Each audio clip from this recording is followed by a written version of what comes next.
Good morning, everyone. Thank you very much for joining us on our Thursday Live. This is Thursday, the 15th of October.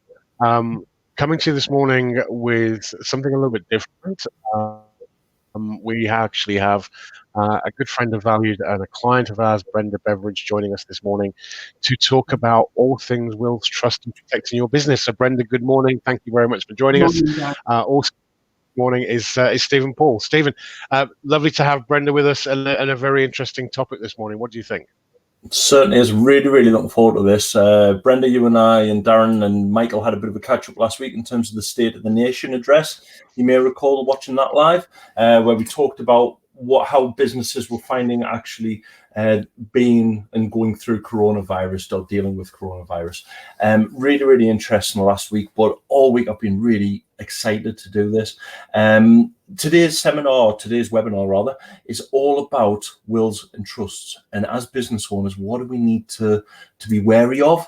What do we actually need to have in place? And how do we actually take the action that we need? Yeah.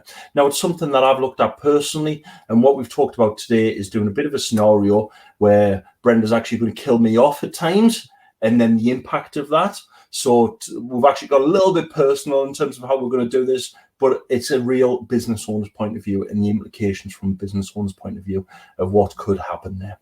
So I think the first question I would like to ask Brenda, just before we get into all of that, is Brenda, will you quickly tell us a little bit about the business and why you actually set the business up? Okay, the business, Brenda Beveridge Wills and Trusts. I've been in business now for around about 6 years. And I've always had an interest in law, and I studied law and I was a local magistrate, and I like working with people as well. So I'd sold my previous business and I knew somebody who already did this. So I made inquiries about it, did the training, and it's the ideal job for me. In fact, I don't even feel like I've got a job. So it was sort of a series of events, and sometimes it's like that. You end up doing something just through circumstance. And that's what happened with this. And it's been the best move I've ever made. Brilliant. So I'm going to make a promise to myself for every single business owner that we get on here. And those that know me well and know Valued, remember that we've got a different brand, Punch Above Your Weight, where we get inspiration from other clients, other speakers, and actually find out what business owners really look back on in terms of their time in business, anything that's been successful, anything that they would do differently. Brenda, quick question for you. How long ago did you set the business up? I'm sorry, say that again, Stephen? How long ago did you set the business up? Around 6 years. Yeah. So if you were to go back to yourself 6 years ago now, what would you do differently? What advice would you give yourself? I would just be more confident and know that I can do it. I mean, I had a good idea I could do it because the background that I had. But it's really having the confidence and knowing that if you keep going, that it'll happen. I remember sitting with my qualifications, my business cards, and thinking, where's my first client going to come from? And then it all just happens, and just being able to know that would happen eventually. And it's been absolutely fantastic. It's been a wonderful journey. Fantastic. I think that's super important, isn't it? That so many of us as business owners, we get wrapped up in the day-to-day, and we sort of become employees of our own business.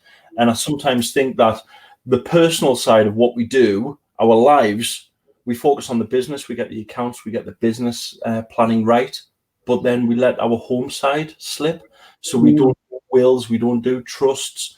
And actually, in my experience, and you'll have had this over the years as well, Brenda, but definitely in my experience, I've clients, the inevitable happens, something happens, something tragic happens, and then we're left to pick up the pieces with the family to say, actually, how do we actually make things better? How do we actually get the business transferred across?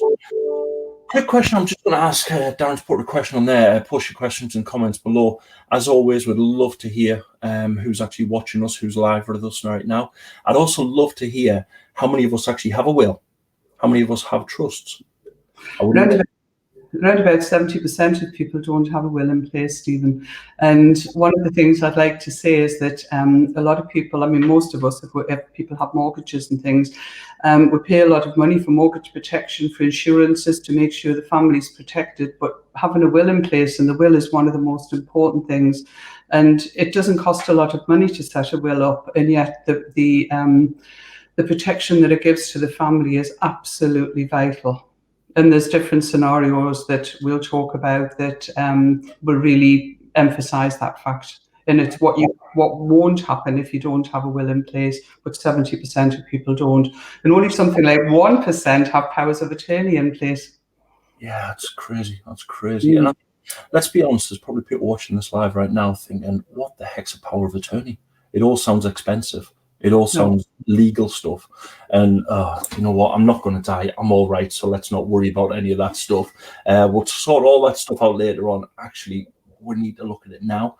And as a business owner, as an advisor, I'm really, really passionate about making sure that our clients are set for today and tomorrow and 20, 50 years time, whatever time that may be. And I do firmly believe that wills, trusts forms part of the overall package that we need to make sure clients have. So let's cut the chase. I've been looking forward to this, but Brenda, I've got to be honest, but let's cut the chase, right? So we're going to use me as a guinea pig, right? And I'm going to be totally open and honest and tell people my circumstances, because then I think that can relate to other business owners. So I'm Stephen, as we know. I'm the shareholder of Walker Talk Trading. Trading is valued. That's the business. Yeah, we have limited company. I'm married to Kate, and I've got two beautiful daughters, Lucy and Jessica. Yeah, they are 3 and 6. So I have a will, and my will was written in 2012. Okay. Yeah, and it was written just before I got married, right? And and let's kill me off, Brenda. Not sure how it's going to happen, but let's kill me off. What does it mean? Have answers on a postcard. Well, first of all, if you made your will just before you got married and it wasn't made in anticipation of marriage, it will actually be void, because wills are void on marriage, but we can pop a clause in to say that the will would still stand if marriage took place. So it's really important that people realise, as well, just an aside, that if people get divorced, they might not realise that it's as if the person who they were married to had died on the day of divorce if they've made any gifts to them. So that part of their estate could be intestate. So it's really important to revisit your wills should you be married or divorced. Wow. Yeah. So there's a few different things to think about. I mean, if you don't have a will in place, and I think it's really important that people know what would happen if they didn't have a will in place, then there's things like they might think, well, if anything happens to us, then my parents will take care of the children or whatever. If you don't have a will with guardians in place, then the local authority can decide who looks after your children. It isn't given that it would be somebody who you would expect to look after them. And also people think that the spouse will get everything if anything happens to them. That's not necessarily the case, and the only way to make sure is by having a will in place. Without a will, you can't make gifts to friends, relatives, charities. And then it's really important as well, if you've got children from a previous marriage that you want to look after in your will, because just supposing, Stephen, that something happened to you and you left everything absolutely to Kate, you'll know that you want to leave something to your two lovely girls. But then if Kate gets remarried, there's always the chance that your estate could go off to a new family and your girls could end up with nothing. That's a sobering thought. It's a very sobering thought. Very, very sobering thought. So yes. I'm delighted to say that my will was written with that clause in. Yeah, good. But I was told that you've got to put this clause in, otherwise it's actually totally relevant. That we've just spent this money getting the will done and everything like that. But that's an extremely sobering thought. Because let's be perfectly honest now, I think most people will probably say this is, if anything happened to me, I'd want Kate to go and continue her life. Yeah, I want her to go and get married, to enjoy her life, to have whatever family she wanted in the future and things like that. Yeah, I think the days are long gone where it's like, right, okay, I'm going to mourn for my husband for the next how many years, yeah, or wife for the X amount of years, yeah. But that would worry me, that Lucy Jessica might not get the stuff down the line. So Will would take care of that, yeah? Well, not necessarily. We'll probably be looking at putting trusts in place as well, and also looking to see how your property's owned, because people don't know this, and solicitors often don't address this issue, that there's two ways to own properties. One is joint tenants and the other one's tenants in common. Now, if your property's owned as joint tenants, Stephen, and anything happens to you, then it automatically would go to Kate, and the scenario could happen if she gets remarried. And people often hear, oh, I'll never get remarried again. But I see people getting married in the 80s and 90s now for company. And the amount of families that I've seen lose their inheritance because an elderly parent is remarried. So the other way to own a property, so there's the joint tenants where it goes to the other person, and there's tenants in common where you would both own a portion of the property each, normally 50%, depending on how much money you've put into it. And then if something happens to you, Stephen, your 50% can be put into a trust, put into a box. So even if it gets swept off our feet by somebody else, your portion of the property is protected. It's in the trust for your children. And then we can put instructions on where if Kate wants to move, downsize, whatever, we can put rules and what happens to your share then. But the premise is that yours is always protected. It's a really simple thing to do, but that couldn't happen just within a will. We need to put trust in place. And it's not an expensive thing to do. Yeah, no, it's fascinating to know that. It is, it's fascinating. I know when my dad died lots and lots of years ago when I was 12, and he didn't have a will.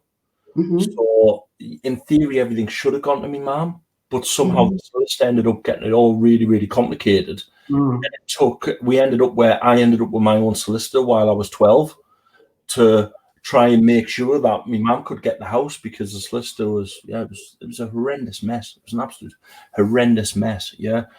So I know that my mum wanted to make sure that she had a will in place, and I only did my will after my mum had passed away, because it was like, well, I need to make sure I've got that in place now as well. It's never a nice subject to do. And the next bit that we're going to talk about is absolutely horrendous to talk about, but let's assume that I love Lanzarote, my family love Lanzarote. Let's assume we're on a plane and the plane doesn't make it. What happens there if we haven't got a will, Brenda? If you haven't got a will, then your whole estate would be intestate for both of you, and the government would basically decide who got your inheritance. So there's sort of a flow chart of if you don't have a will in place. So you'd be looking at children, parents, brothers, sisters, grandparents, grandchildren, aunts, uncles, and that there is a sort of lineage. But basically the government would decide of who got it. And I'll just tell you a personal story about this, that a cousin of my mum's died intestate, and she was a reasonably wealthy woman. She never had any children, which is probably why she accumulated a bit of wealth. And she died without a will, and she didn't have brothers and sisters or children. So a solicitor got involved. And to cut a long story short, they employed air hunters. We'll have all seen the programs. So out of the money that she had, I ended up with, as one of the beneficiaries, my share was £34. Right. Because a lot of the money was taken up with solicitors' fees and air hunters, and I'm sure that none of us would want that to happen. Wow. Yeah.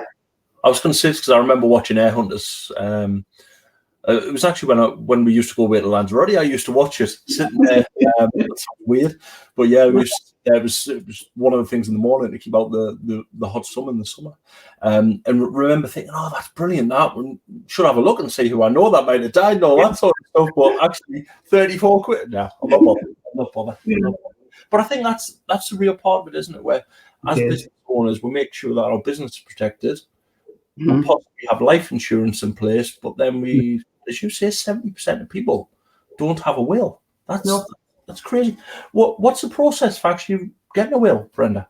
Well, it's really simple. I mean, at the moment, it's slightly different because of the situation that we're finding ourselves in.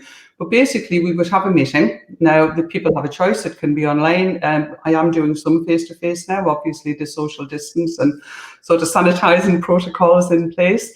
So we have a meeting through whatever means. I would look at your personal circumstances, and everybody's different. There's not a one size fits all. And then I would come up with recommendations for you and put various packages together. And then you could say, yes, I want that, but I don't want that. And yes, you're advising me to have that, but I'll do it later. And so it's all bespoke to you. And then at least then you would know what you don't have in place as well as what you do have in place, because that's really, really important.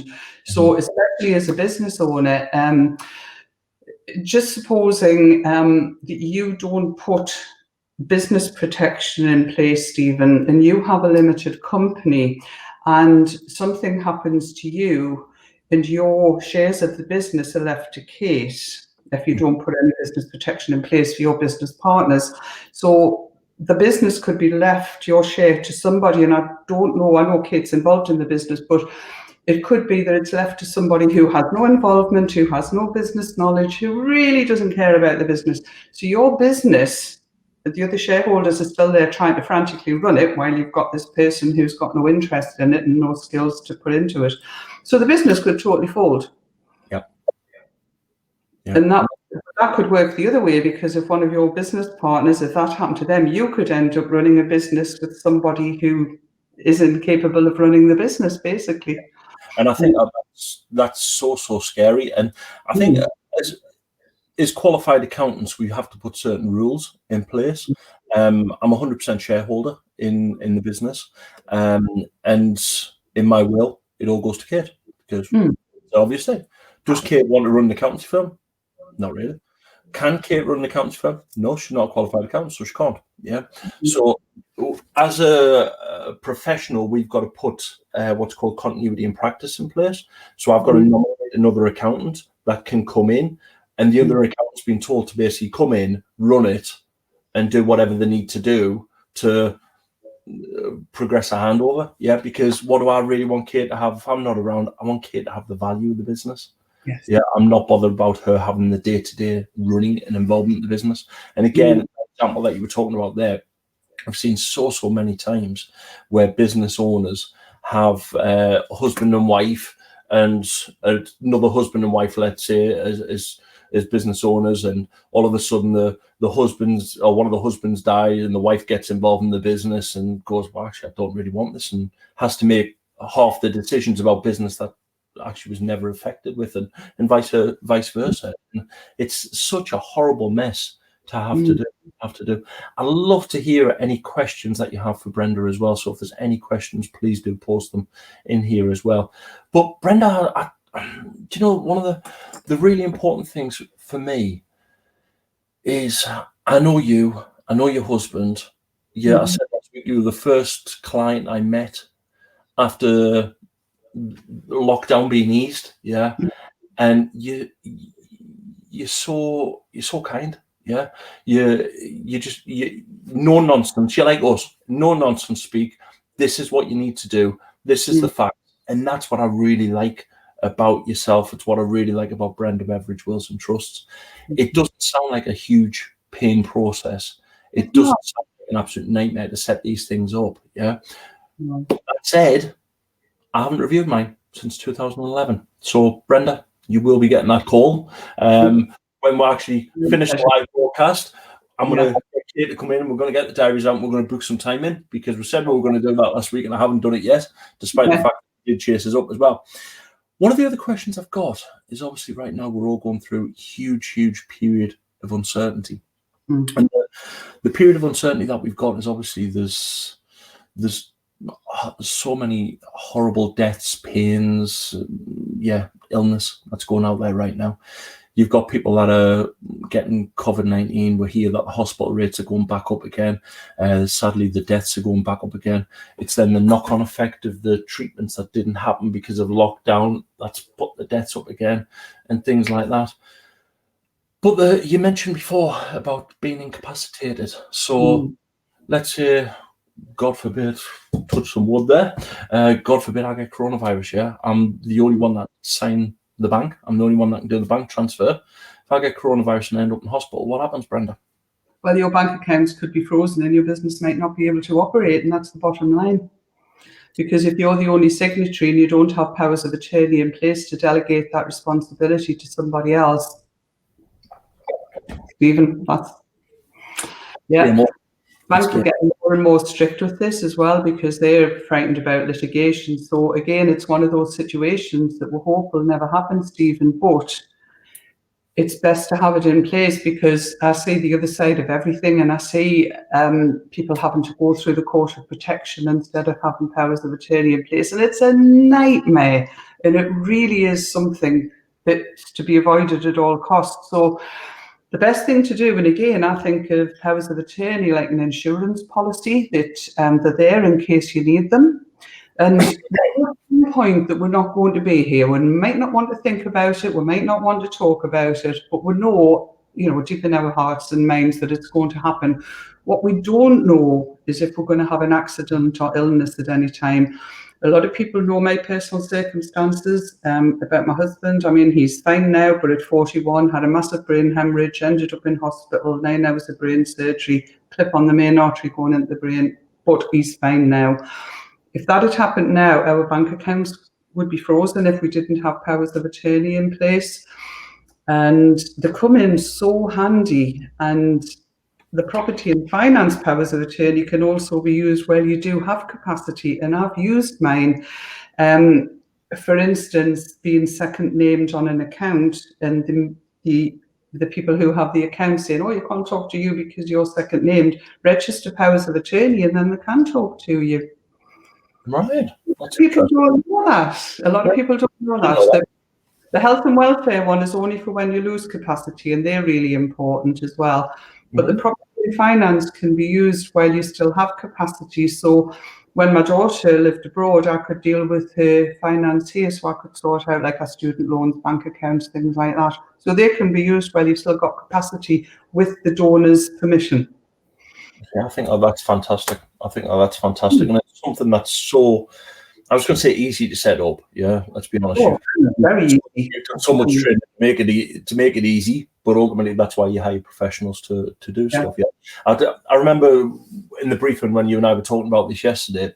I remember actually saying that those that know me know my mum passed away in 2011, and I was saying that actually we'd done power of attorneys for my mum. They were sitting in a brown envelope. I still remember them. She ended up in hospital, and for some reason, I ran upstairs, went in the safe, got these power of attorneys, and dragged them through the hospital with me. At which point, I said to the consultant, so the doctor, "I've got power of attorney," and he went, "No, you haven't. Nothing's registered." He says, "We'll respect your wishes, but actually, that paperwork is nothing. Yeah, it's meaningless. We've done the work, but we hadn't registered them." And that was what I found quite hard at the time to think, why have we done all the stuff, but we haven't finished it off? And I think stuff like that it becomes that's why you bring professionals in, because people like me go, I don't really understand what I'm doing. Yeah, from that point of view. So you hope that somebody else has done that. And again, I want that in place, because the easy thing for me to do is say, actually, Kate, there's my password for the business. Darren, there's my passwords for the business, for the login. But actually, you can't be giving other people your internet banking passwords and everything else there. Yeah, well, you can't. And then if the bank finds out that you have lost capacity, then there could be repercussions with that as well. So just get it in place, and then you've got the paperwork there. There's also another type of power of attorney, Stephen, if I can briefly mention it, because at the moment, lasting powers of attorney are taking about 5 months to register through the Office of the Public Guardian, because they usually take 10 weeks, but they're working very slowly because of the COVID situation. And there is something called a general power of attorney, which most people would never have heard of. And what it is, it's for where you've still got capacity, and it's a document that it doesn't need registered with the Office of the Public Guardian, and it's live as soon as it's made, and it just gives people the ability to deal with your finance while you've still got capacity. Now, that could be, supposing you have to self-isolate, or an elderly neighbour or friend, or your parents or whatever, and they need you to sort of go to the bank or whatever, that can be used straight away, but it's only while you've got capacity. And I issue them to everybody who's putting powers of attorney in place as an interim measure.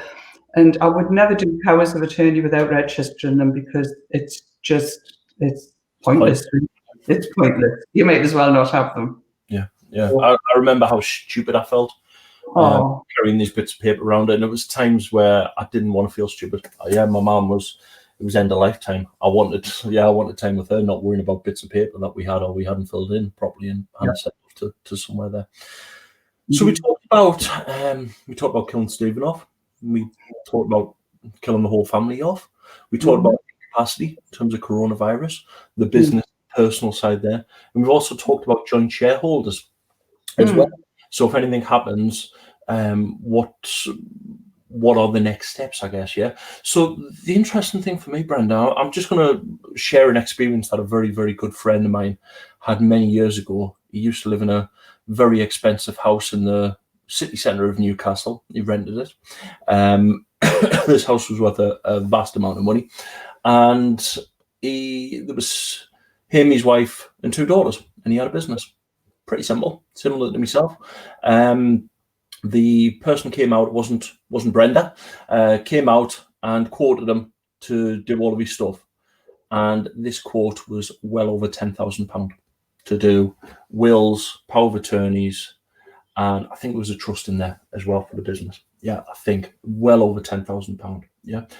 I don't necessarily want to go into the specifics of how much you charge, Brenda, but is it a flat fee? Is it how do clients get charged? Well, clients get charged depending on what packages they want. So what I would do is have a look at people's personal situation and then put recommendations together for them. And I'm thinking £10,000. My goodness me, that is. Yeah. Sometimes people go in and think, these people are worth an awful lot of money. That's not the case, and people can see exactly what they're getting. So, for instance, a standard will is £200. If you want a will for a couple, it's £300. Now, on top of that, it would depend on what trusts, powers of attorney, and everything. But if you looked at the prices individually, then they are a certain price. But then when we can put a package together, then obviously we can bring the prices down a little bit, because we're doing quite a bit of work for the client. So it very much depends, but it would all be broken down, and the client would know exactly what they're getting for however much it is. And then they can think, well, okay, let's do that. We might not bother with that at the moment, but they'll know why they haven't bothered with it. And I'll be saying, well, you really should consider this because, but there's no pressure at all. But my thing is, know what you've got, but know what you haven't got, and know where the gaps might be in your estate. And also, looking at businesses, Stephen, if I can just sort of come back a little bit, for property and finance, people might want to have a separate property and finance power of attorney for the business, because they might want different people to look after the business finance to who would look after the personal finance. So that's something to consider. But you have to make sure that your articles of association would allow that. But it's just something that we would go through as well, because you might want business partners to look after that aspect of it. No, it's fantastic. Thank you very much. Because one of the things that I've seen so many times over the years is where people will turn around that 30%. I'm absolutely blown away that 70% of people don't have wills. That's great. Yeah, for the sake of 200, 300 quid. Are we mental? Yeah, are we absolutely mental? But a lot of people don't do it, yeah? And as you were talking there, I thought, hang on a minute. The other big problem that I've got is inheritance tax. So a lot of people turn around and go, I've sorted my will. And you go, yep, that's great. Great that you got a solicitor write your will who knows nothing about tax. Yeah. So, and we've seen it far too many times where it's, everything just goes to the wife, and everything goes to the husband, and everything goes to the kids. But actually, what do you really want to happen? And as soon as you start to talk through the inheritance tax liability there, and I was actually looking at a different screen to go, right, what is the inheritance tax liability? So in tax year 2021, we're leaving a estate value of 325,000 plus a main band residence for 175, so 500 grand. Yeah. After that, people pay 40% tax. Well, they do, and it's not as simple as that, though, Stephen, because the residence nil rate band is slightly complicated in the fact that you have to have lineal descendants to leave that aspect too.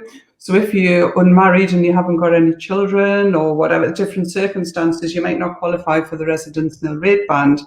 Because people look at that and think, oh yeah, between us we can leave £1 million to whoever. Not necessarily.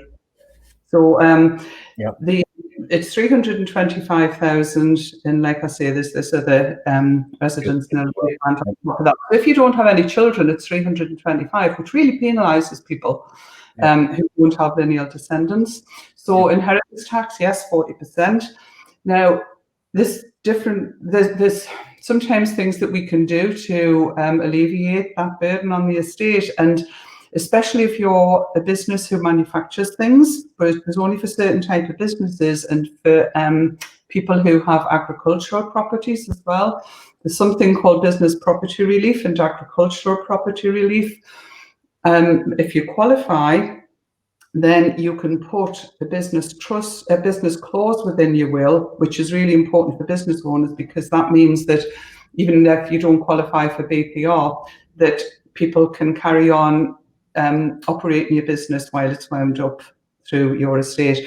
But if you manufacture something, then you can leave it into a trust instead of just leaving it to your spouse. And then if that business is then sold later on, then the inheritance tax won't apply to it if it's in the correct amount of trust. So in the correct sort of trust, sorry.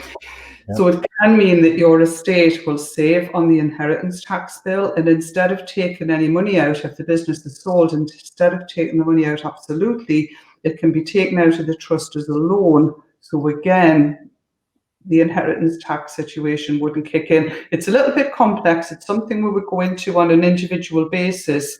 But the principle is, if you manufacture something or if you have agricultural, don't just leave it to your spouse. Have a look at trusts, and then you might be able to save on the inheritance tax bill for your business, which could be worth an enormous amount of 40% tax. Exactly. And that's the bit where you suddenly say to people, right, okay, you know, the worst thing happens, you've now got a 40% tax bill. And people go, what? Absolutely no chance whatsoever. I want Billy, Betty, my kids, or whoever to get all of the money. I don't want the government 40% of that away. Yeah, that's super rate tax. Well, actually, everybody. Yeah, because you look at people's house prices, you look at other things that people have, and it does mount up as soon as you start putting business values and everything else in there as well. So I 100% would echo what you're just saying there, Brenda. You've got to make sure you've got this stuff in place. If you haven't, then don't be silly, right? 40% tax or putting this stuff in place. And sometimes I think people also look at the cost and look at don't worry about it, I'm fine, I'll live forever.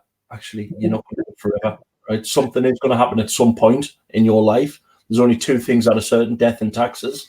So let's make sure that we're protected against both of them by having that. Yeah. Go on, sorry, you carry on. Go on, Brenda.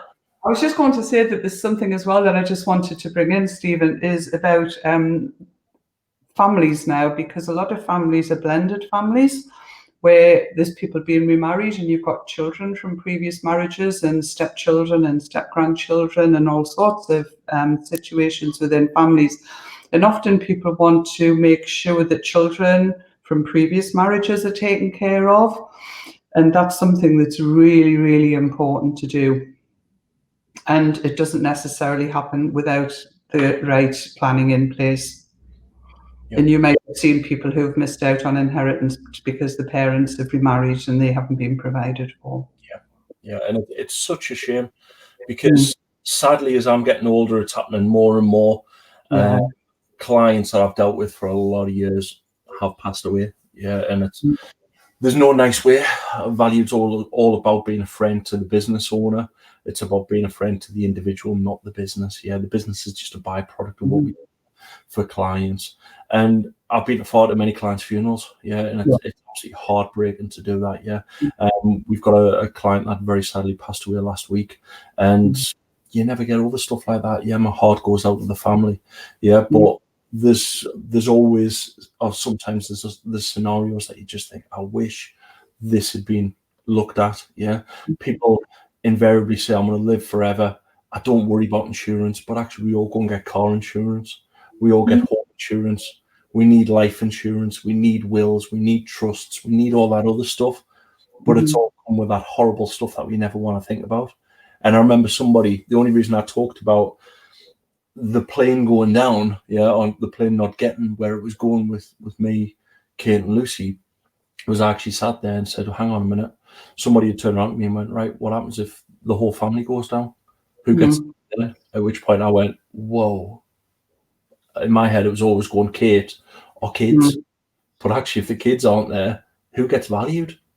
Well, what I always make sure is that there's reserve beneficiaries in place as well. So if you had the scenario where something does happen to the whole family, we would always have reserve beneficiaries, and I would never do a will without that, because it's really important that it gets passed to the people that you want it to be. Now, for some people, that could be a charity, it could be an individual, it could be a group of people, it could be your siblings, it could be whatever.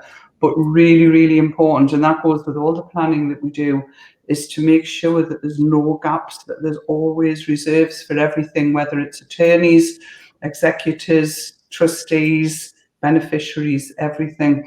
And another thing, Steve, when it comes to business, people go into business together for the right reasons, and they never think that they're going to fall out. You'll have seen this as well. Yeah. And sometimes it happens that people do fall out. Now, without things like shareholders agreements in place, there's nothing to say what would happen if. And shareholders agreements are another really important part of the business. And that would look at, well, who makes decisions about what? What would happen if this happened? What if I wanted to leave the business? What would happen to my shares? Who would give the opportunity to sell them, and who would value them? And there's all sorts of different things. What would happen if we fell out and we couldn't get together? Who would arbitrate between us? And shareholders agreements are really important as well. It's like when you get married, and you don't be necessarily thinking about, well, what happens if we get divorced? That's more and more to the fore now. But certainly with business as well, people should be thinking, well, what happens if we do fall out? What happens if we have to make decisions that we can't agree on? So it's really important to get agreements in place. Certainly is, and I've had that personal experience as well. I had that personal experience as well. We had an agreement drawn up that we didn't get signed. Yeah, that was silly. Right. So does anyone have any questions for Brenda? I'm very, very conscious that we've got people watching this right now. They may turn around and go, I'm not asking a question right now, it's personal. So if you have got a generic question or you've got something you want to ask, feel free to post your question, your comments. How has everybody found this? Have they found it useful? Is it beneficial? It'd be great just to have a little bit of feedback there. But how do people get in touch with you, Brenda? Okay, well, I've got telephone and also email, legalservices@brendabeveridge.co.uk. There we go. And there's Facebook, there's LinkedIn, there's whatever. Advice is always free. I have an hour, cup of tea, have a look at your situation. There's absolutely no charge for that. I love talking to people, and I'm quite happy to give people an hour or more of my time, however long it takes. And then you'll know what I would recommend and what you don't have, and then just take it from there. And if anybody has any questions, please feel free to get in touch with me. Fantastic. Love to hear from you. I guess the only other question I've got, Brenda, and I'm just going to put you on the spot here a bit, I'm thinking of one client in particular, old school client, right? You might be watching this right now, I don't know. But he will say, it's all right, I'll get my solicitor to do that.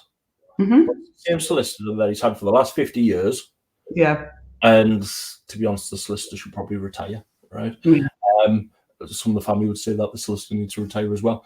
Why should somebody use Brenda Beveridge Wills and Trust as opposed to... Okay, well, first of all, I have to keep up with everything that's going on. We have CPD all the time. We have training every month. I have to keep up with all the new things that's happening. We are changing our systems. We can now work online. We can change all the time, and the training is absolutely fantastic. There's good solicitors and there's not so good solicitors. I look at some of my wills that I've had in the past, and they've had more holes in than a string vest. We are specialists in what we do. I'm not a qualified solicitor, but I am an estate planner. And I have a fantastic legal team behind me. I don't just have an office with 1 or 2 people in. I'm part of Countrywide Tax and Trust Corporation. We've got a brilliant legal team, and everything is done bespoke to the individual. So it's coming to a specialist rather than a GP. Also, I've got time for people as well. I'm not working on the clock all the time. I've got time. And I love what I do. I just really enjoy my job. So I feel like I'm a specialist in what I do, Stephen. Brenda, And have the backing. I would totally echo that. Yeah, you are one of the most friendly people I know. Yeah, it's an absolute pleasure to have you join us today. Thank you so much for your time. I can't advise clients. I can't advise people that aren't clients strongly enough to get in touch with you.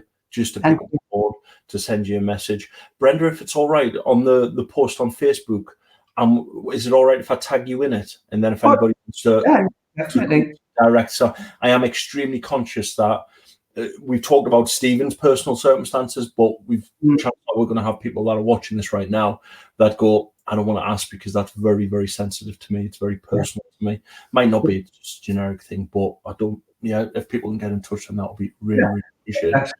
Yeah. What we'll do is we'll leave the feed open for another minute. Just see if there's any questions come through. I can see the comments right now, and I don't think there is any. Someone's actually put there, we love Brenda, and we can't recommend enough.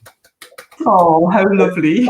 Isn't that beautiful? That is absolutely beautiful. That is beautiful. So thank you so much, whoever's posted that. Remember, if you click on I think you've got to authorize StreamYard for your name to pop up on the feed so that we can actually see who's doing that. But thank you, whoever's put that comment on. That is absolutely beautiful, and I would totally echo it. When we finish the live, I'm going to get Kate to pop through, and we're going to get the diary out, and we're going to book some time in, because yes, we can go off to a solicitor to do it, but the solicitors do everything else as well. I want someone that's specialist in this. But actually, Brenda, I want somebody who takes the time to know me, to know Kate, know Lucy and Jessica, to actually do the right thing. On the session last week, one of the questions that we'd asked was, what are you doing differently? And I think you were saying that obviously we've all got to, why is it whenever we talk, we've got to justify that we're socially distanced these days? Yeah. But you were saying that you were doing socially distanced signing through people's windows and everything, just to get things done, just to make sure that things were in place. And that last week just stood out to me. Yeah, it really did. So that personal side, I can't see a solicitor doing that. Yeah, I genuinely can't see the solicitor doing that. But it's been absolutely amazing to have you join us this morning. Thank you so very much. Really appreciate it.